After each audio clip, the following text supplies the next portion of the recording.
22 मई 2020 दोपहर 1:05 पाकिस्तान में flight PK-8303 take off करती है लाहौर से। ये एक नॉर्मल पैसेंजर फ़्लाइट है जिसे तकरीबन 2 घंटे का सफ़र तय करना है और पहुंचना है कराची। लेकिन जब ये एयरक्राफ्ट कराची पहुंचकर लैंड करने लगता है तो देखने को मिलता है कि इस एयरक्राफ्ट के लैंडिंग गियर्स खुले ही नहीं हुए। जैसे ये प्लेन रनवे को टच करता है, इसके दोनों इंजन ज़मीन के साथ घिसटने लगते हैं। ज़ोरदार चिंगारियां निकलती हैं और इंजन बुरी तरह डैमेज हो जाते हैं। किसी न किसी तरह जहाज़ दोबारा टेक ऑफ करने में कामयाब हो जाता है, लेकिन अब दोनों इंजन फेल हो चुके थे। थोड़ी देर बाद कैप्टन गोल चक्कर काट कर दूसरी बार एयरक्राफ्ट को लैंड करने की कोशिश करता है, लेकिन इंजन फेल होने की वजह से रनवे तक पहुंचने के लिए जहाज़ को वो स्पीड और थर्स्ट नहीं मिल रही थी। और फिर कुछ ही सेकंड्स बाद एयरबस A320 रनवे से सिर्फ 1340 मीटर दूर कराची की मॉडल कॉलोनी के घरों पर गिरकर तबाह हो जाता है। 99 लोग इस फ्लाइट पर सवार थे और 2 लोग मिरेकलसली जिंदा बच गए थे। लेकिन यहाँ सवाल ये है कि पहली अटेम्प्ट के दौरान पायलट्स ने लैंडिंग गियर्स डिप्लॉय क्यों नहीं किए। और सबसे क्रूशल सवाल तो ये है कि जब उन्हें पता था कि दोनों इंजन्स फेल हो चुके हैं तो इमरजेंसी लैंडिंग करने के बजाय उन्होंने गो अराउंड का फैसला क्यों किया। आए खोजने की कोशिश करते हैं उस राज को जिसने 98 मासूम लोगों की जान ले ली।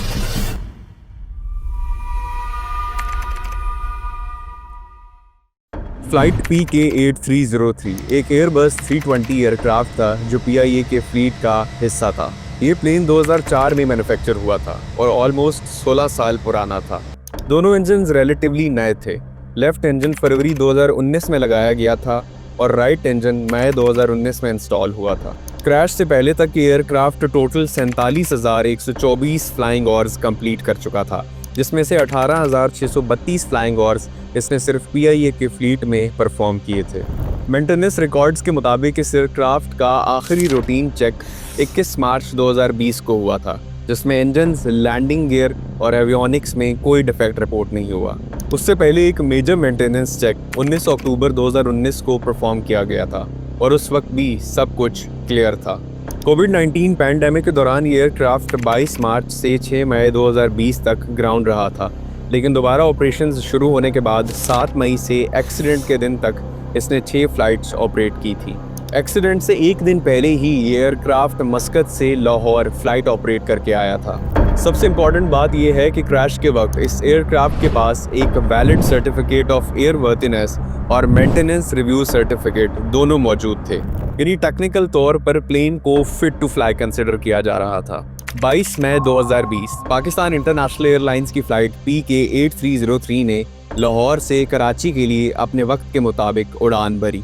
ये एक डोमेस्टिक पैसेंजर फ़्लाइट थी जिसमें 91 पैसेंजर्स और 9 क्रू मेंबर्स थे, यानी टोटल 99 लोग सवार थे। कॉकपिट में ड्यूटी पर 2 एक्सपीरियंस्ड पायलट्स मौजूद थे। कैप्टन सज्जाद गुल जो इस फ्लाइट के पायलट इन कमांड थे, इनकी उम्र 58 साल थी और 17,252 घंटे का फ्लाइंग एक्सपीरियंस था। दूसरी तरफ फर्स्ट ऑफिसर उस्मान आजम जो को पायलट की सीट पर थे, इनकी उम्र 33 साल थी और 2,291 घंटे का फ्लाइट एक्सपीरियंस था। ये लाहौर से कराची तक एक रूटीन फ्लाइट थी जिसका एक्सपेक्टेड टाइम लगभग 1 घंटा 45 मिनट था। लाहौर से टेक ऑफ करने के बाद सब कुछ नॉर्मल चल रहा था और कराची पहुंचने तक किसी भी मैकेनिकल इशू या अनयूजुअल बिहेवियर की रिपोर्ट नहीं थी। वेदर रिपोर्ट्स के मुताबिक कराची का मौसम उस वक्त क्लियर था। विजिबिलिटी और विंड स्पीड दोनों नॉर्मल रेंज में थी। लेकिन जब एयरक्राफ्ट कराची के जना इंटरनेशनल एयरपोर्ट के करीब पहुंचा तब वो अनयूजुअल और क्रिटिकल सिचुएशन डेवलप होना शुरू हुई जो आगे जाकर एक भयानक हादसे में बदल गई। जब PK-8303 कराची के जना इंटरनेशनल एयरपोर्ट के करीब पहुंचा तो उसे रनवे 25L पर लैंड करने की इजाज़त मिली। ये कराची एयरपोर्ट का सबसे लंबा रनवे है जहां यूजुअली बड़ी और हैवी फ्लाइट्स लैंड करती हैं। नॉर्मल लैंडिंग के लिए प्लेन को रनवे के हिसाब से एक स्पेसिफिक स्पीड और हाइट पर आना होता है। अगर ऊंचाई ज़्यादा हो तो पायलट्स को एयरपोर्ट के आसपास चक्कर लगाने पड़ते हैं ताकि वो एक सेफ हाइट पर आ सकें। इसे होल्डिंग पैटर्न कहते हैं। लेकिन PK-8303 इस पॉइंट पर बहुत ज़्यादा हाइट पर था। जब वो कराची के एक पॉइंट 7 के ऊपर से गुजरा तो उसे 3,000 फीट की ऊंचाई पर होना चाहिए था, लेकिन असल में ये प्लेन उस वक्त 7,800 फीट की ऊंचाई पर था, यानी रिक्वायर्ड हाइट से 2 गुना ज़्यादा ऊपर। जब एयर ट्रैफिक कंट्रोल ने ये चीज़ नोटिस की तो उन्होंने पायलट्स को इन्फॉर्म किया कि आपकी हाइट सेफ लैंडिंग हाइट से ज़्यादा है। आप एयरपोर्ट के अराउंड ऑर्बिट कर लें ताकि सेफ हाइट पर आ सकें। लेकिन जवाब में कैप्टन गुल ने फर्स्ट ऑफिसर उस्मान आजम को ये कहने का कहा, यहाँ से एक क्लियर पिक्चर सामने आती है कि पायलट्स अपनी अनस्टेबल अप्रोच कंटिन्यू करना चाहते थे, जबकि रूल्स के मुताबिक लैंडिंग अटेम्प्ट कैंसिल करके उन्हें एक सेफ राउंड लेना ज़रूरी था। और फिर अगली बड़ी गलती थी लैंडिंग गियर्स। जब प्लेन ने रनवे को टच किया तो लैंडिंग गियर्स खुले ही नहीं हुए थे। मतलब जब एयरक्राफ्ट ने सीधा रनवे को टच किया तो व्हील्स की जगह इंजन्स ज़मीन से टकरा गए।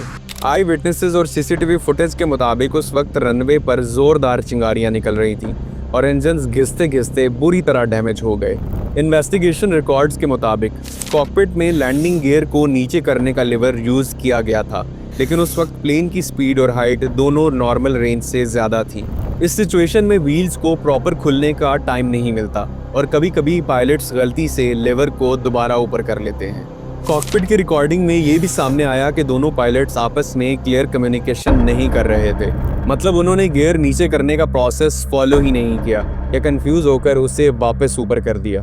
नॉर्मली जब प्लेन के लैंडिंग गियर्स ना खुलें और वो इंजन के बल रनवे पर लैंड करे तो ऐसी सिचुएशन में पायलट प्लेन को वहीं रोक देता है।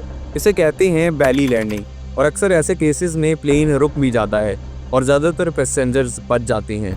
लेकिन PK-8303 के केस में बिल्कुल उल्टा हुआ। जैसे ही प्लेन रनवे पर घिसटने लगा, सिर्फ 14 सेकंड्स बाद फर्स्ट ऑफिसर ने कैप्टन से कहा, take off sir, take off, और फौरन फुल थ्रस्ट लगा दी। यानी प्लेन को दोबारा हवा में उठाने की कोशिश की गई। मसला ये था कि दोनों इंजन रनवे के साथ घिसकर बुरी तरह डैमेज हो चुके थे और एक इंजन तो प्रॉपरली पावर ही नहीं बना पा रहा था। मतलब अगर पायलट्स बैली लैंडिंग कंटिन्यू करते तो प्लेन शायद वहीं रुक जाता और पैसेंजर्स के बचने के चांसेस बहुत ज़्यादा हो जाते। लेकिन इस एक फैसले ने सब कुछ बदल कर रख दिया। प्लेन फिर से हवा में उठ गया। अब सिचुएशन डेडली हो चुकी थी। प्लेन हवा में तो था, लेकिन इसके दोनों इंजन रनवे के साथ टकरा कर फेल हो चुके थे। यानी अब प्लेन के पास वो पावर ही नहीं थी जो एक और सेफ लैंडिंग अटेम्प्ट के लिए ज़रूरी होती। एयरक्राफ्ट कराची के ऊपर दोबारा घूम रहा था। कॉकपिट के अंदर अलार्म्स बज रहे थे और मल्टीपल कॉशंस एक के बाद एक सामने आ रहे थे। इस वक्त पायलट्स के पास सिर्फ कुछ ही मिनट्स का टाइम था ताकि वो डिसाइड कर सकें कि उनका अगला स्टेप क्या होगा। फिर उन्होंने ATC को इन्फॉर्म किया कि वो गो अराउंड पर हैं और दोबारा लैंडिंग की कोशिश करेंगे।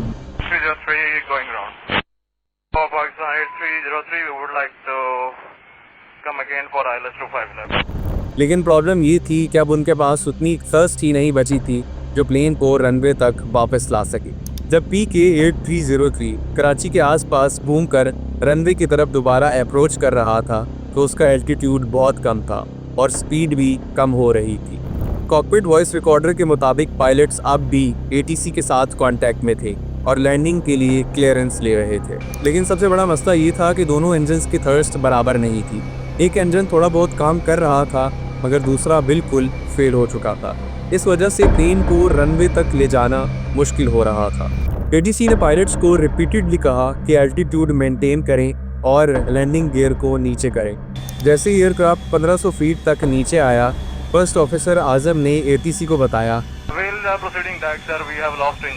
इस पर लैंडिंग गियर्स डिप्लॉयड थे। कुछ सेकंड्स बाद कैप्टन गुल ने 3 दफ़ा मेडे कॉल दिया, लेकिन वो ATC तक ट्रांसमिट नहीं हुआ। इसके फौरन बाद फर्स्ट ऑफिसर उस्मान आजम ने प्रॉपरली मेडे डिक्लेयर किया।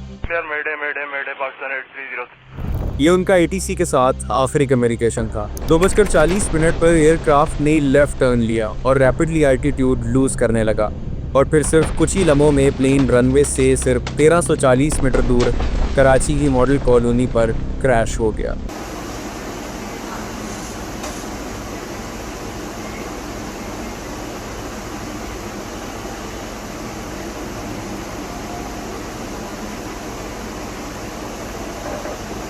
सबसे पहले एयरक्राफ्ट एक मोबाइल टावर से टकराया और फिर उसके बाद नीचे एक गली में गिर गया। ज़्यादातर रैकेज सड़क पर था, लेकिन कुछ हिस्सा घरों में भी घुस गया था। क्रैश के बाद जोरदार आग बढ़ गई, जिसमें कई घर भी जलकर तबाह हो गए। इस क्रैश में 98 लोगों ने अपनी जान गंवा दी, जिनमें से 97 पैसेंजर्स थे और एक ग्राउंड पर खड़ा शख्स था। लेकिन मिरेकलसली पैसेंजर्स में से 2 लोग जिंदा बच गए थे। इन्वेस्टिगेशन रिकॉर्ड्स के मुताबिक एयरक्राफ्ट टेक्निकली एयरवर्दी था, इंजन्स नए थे और मेंटेनेंस रिकॉर्ड भी क्लियर था। मतलब इशू मैकेनिकल फॉल्ट का नहीं था, बड़ी वजह थी ह्यूमन एरर और डिसीजन मेकिंग। पायलट से लैंडिंग गियर डिप्लॉय ही नहीं किया।